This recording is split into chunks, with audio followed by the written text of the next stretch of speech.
আলহামদুলিল্লাহ ওয়াসসালাতু ওয়াসসালামু আলা রাসূলিল্লাহ আবাদ।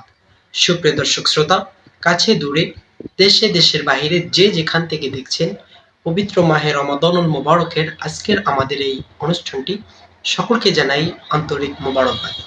প্রিয় দর্শক শ্রোতা, আজকে আমরা এই পবিত্র মাহে রমাদানুল মুবারকের শুরু লগ্নেই আপনাদের মাঝে উপস্থিত হয়েছি। আমাদের সাথে আছেন মাওলানা মোহাম্মদ সিফাতুল্লাহ সালেহী। আজকে আমরা হুজুরকে এবং আমি সহ গুরুত্বপূর্ণ আলোচনা শুনবো। অবশ্যই যে যেখান থেকে দেখছেন শেষ পর্যন্ত থাকার চেষ্টা করবেন। সুপ্রিয় দর্শক শ্রোতা, এখন আমরা চলে যাচ্ছি প্রশ্ন পর্বতে।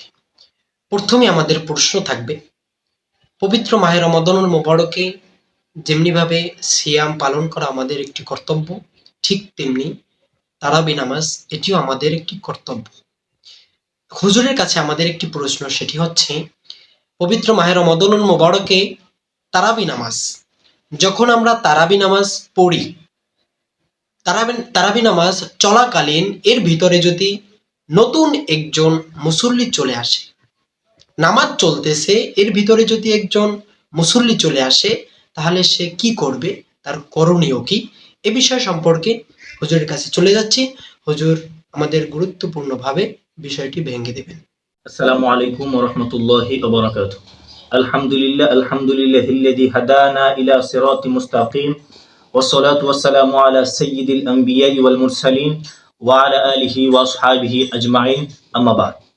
সম্মানিত দর্শক শ্রোতা, রমজান মাসে রোজা রাখা যেমনিভাবে একটি গুরুত্বপূর্ণ একটি ইবাদত, ঠিক তেমনি ভাবে তারাবি নামাজ কিন্তু গুরুত্বপূর্ণ একটি ইবাদত। সম্মানিত সুধী, আজকে প্রশ্ন করা হয়েছে যে তারাবি নামাজ চলাকালীন, মসজিদে তারাবি নামাজ চলাকালীন যদি নতুন কোনো মুসল্লি আসে, তার করণীয় কি? সম্মানিত দর্শক শ্রোতা, মসজিদে ইমাম সাহেব যখন তারাবি নামাজ পড়তেছেন, তখন যদি কোনো মুসল্লি মসজিদে আসে, তার সর্বপ্রথম করণীয় হচ্ছে তার আগে ফরজ নামাজ আদায় করতে হবে। মসজিদের পিছনে বসে হোক, বারান্দায় বসে হোক, তার আগে ফরজ নামাজ আদায় করে তারপরে সে তারাবি নামাজ ধরবে।